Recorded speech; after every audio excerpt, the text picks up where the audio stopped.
Ek wil gou reageer op hierdie ou se boodskap. Kyk, hy is bang om dit openlik te sê.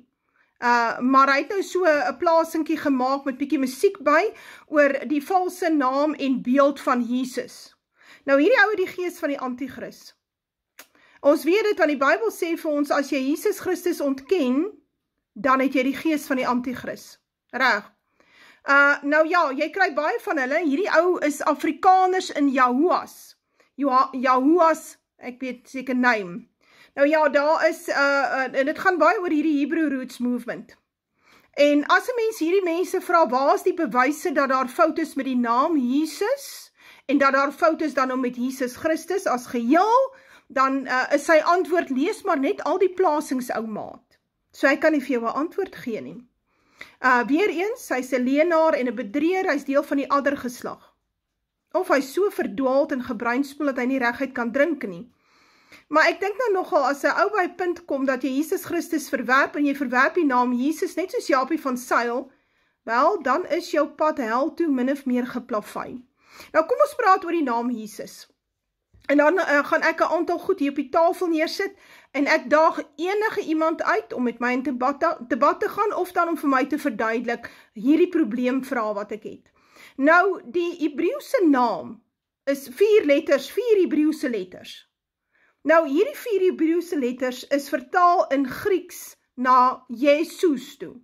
Reg.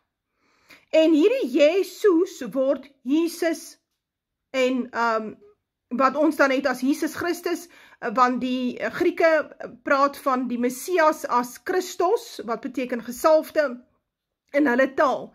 Nou, nie een van ons verstaan Hebreëus nie. Ons is maar, daar is die hoeveelheid wat Hebreëus lees en verstaan, is 'n handvol. Hierdie ou verstaan ook nie Hebreëus nie. Goed.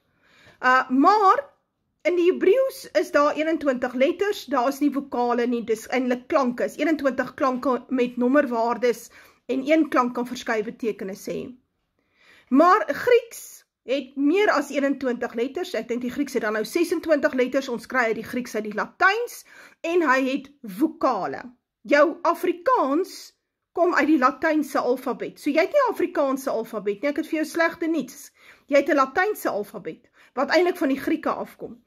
Reg, so die Grieke het 'n probleem. Hulle moet die 4 letter Hebreëse woord, wat niemand kan uitspreek of lees nie, moet hulle vir die Grieke gaan vertaal, want die Nuwe Testament is uit die staanspoor uit in Grieks geskryf.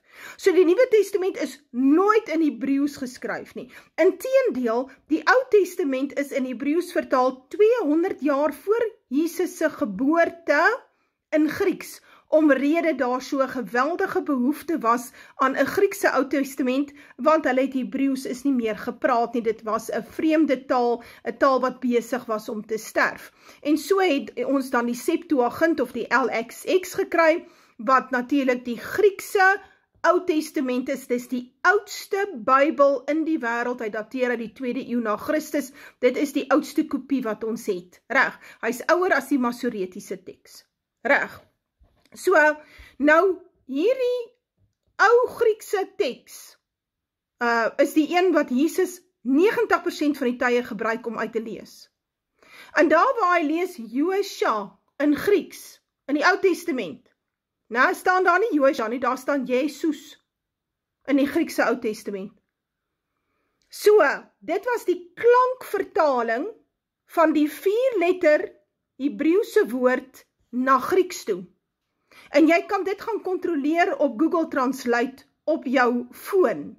Kan jy die naam insit as jy vir hom translate vir my na Hebreëus of na Latyns of waar ook al, en hy doen vir jou die vertaling. So, wanneer ons dan nou 'n 4 letter Hebreëse woord het, en ons wil hom klank vertaal na Grieks toe, wel dan raak dit problematies as jy nie al die klanke het nie. En die Grieke het gesit met daardie probleem. So, hulle kon die J kon hulle insit, soos hulle die letter I, in die Grieks was 'n J-klank. Die J-letter kom eers in die 17de eeu vorendag, maar tot en met die 17de eeu het hulle die I-letter gebruik as 'n J-klank. So, moenie dat ouens jou teen mekaar praat nie, en vir jou sê, daar is nooit 'n J-letter nie, daar was. Daar was. Hy kom in die 17de eeu, maar die J-klank was daar forever and a day. So asseblief. So, die I-letter word 'n J-klank in die Grieks. So as hulle hom dan nou skryf, dan skryf hulle wat ons dan nou het as Yeshua of Yahshua, skryf hulle dan I-E. So die J, I-E is dan J, en hulle het nie 'n sh-klank gehad nie. So, ons gebruik die Engelse se sh, die SH, wat ons eintlik nie mag doen in Afrikaans nie. So, ons skryf hom direk so van die Engelse alfabet oor. Ons is veronderstel om te skryf, as ons 'n sh-klank wil maak, moet ons 'n SJ-klank maak. Maar ons maak 'n SH-klank, wat eintlik nie in ons taal voorkom nie. Het kom nie in Afrikaans voor nie. Reg. En dan, so dis J, en dan het hulle nou nie 'n sh-klank nie, so hulle maak het net 'n s, so yes. En toe het hulle 'n probleem met die oupa die U-klank en die A-klank. Soos wat ons al sê, J, sh, U, A, né? Hulle het 'n probleem gehad.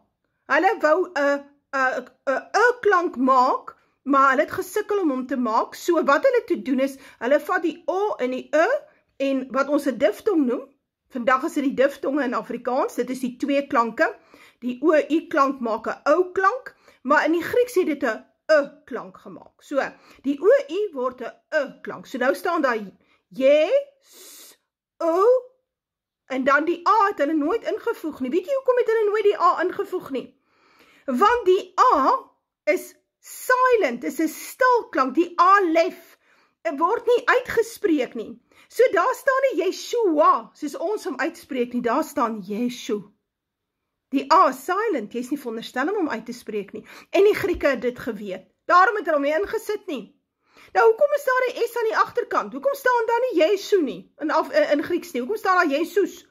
Want hulle gebruik dit om hulle manlik aan te dui. Dit is ook waar die woord Moses vandaan kom uit die Grieks uit, terwyl hy in die nader vertaling, as jy hom beter vertaal in Afrikaans, dan praat ons van Moshe. Ons sit nie die S aan nie. Die brief van Judas, daar op die einde van jou Bybel, moet eintlik wees die brief van Juda, die S is aangesit om die manlik aan te dui. So kry ons dit dwars deur die Grieks. So, om 'n 4-letter Hebreëse woord oor te vertaal na Grieks toe, het hulle hom korrek oorvertaal. Hulle het 'n klankvertaling gedoen en by Jesus uitgekom. Dis verander na Jesus toe, in Latyns, want Latyn het toe 'n J-klank gekry, en toe het hulle die klanke by mekaar gesit, en in Afrikaans is dit nie vir ons 'n probleem nie, ons kan sê Jesus, ons kan dit sê, ons het daai klanke om die E-klank te maak, maar ons het die A-klank verloor, want hy is in elk geval 'n silent klank, jy hoor hom nie, so daarom is hy nooit uitgespreek nie, ook nie in die Latyns nie. Dis nou in Afrikaans, wat ons 'n bietjie meer met die klanke kan speel, wat ons sê, ons aanbid Yeshua. En dan is ons so vreeslik trots op onsself, want ons het nou die Hebreëse naam. Ons het nog steeds 'n vertaalde naam. Ons gebruik nie die Hebreëus nie. So asseblief, moenie vir my kom vertel Yeshua is Hebreëus nie.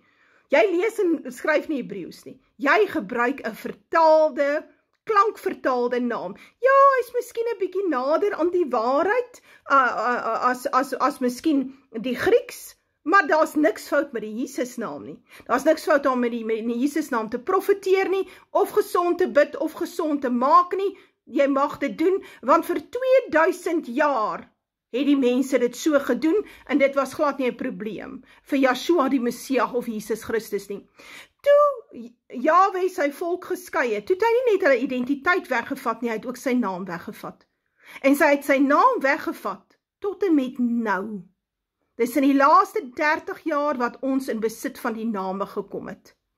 So, vir die laaste, 3000 jaar het hierdie volk het die Israel volkere nie die naam gehad nie. Hulle het 'n Griekse naam ontvang. En dit was die naam wat hy vir hulle gegee het. So, daar was nie 'n fout nie. Die apostels het almal die Jesus naam gebruik, want hulle het met Grieke gewerk. So, hulle het definitief nie die Hebreëse naam gebruik nie. So, 'n ou wat met jou kom praat, daar's fout met Jesus. Hy is 'n adder. Hy praat met 'n gevrikte tong. Hy's 'n kind van die Antichrist. Oppas vir hom.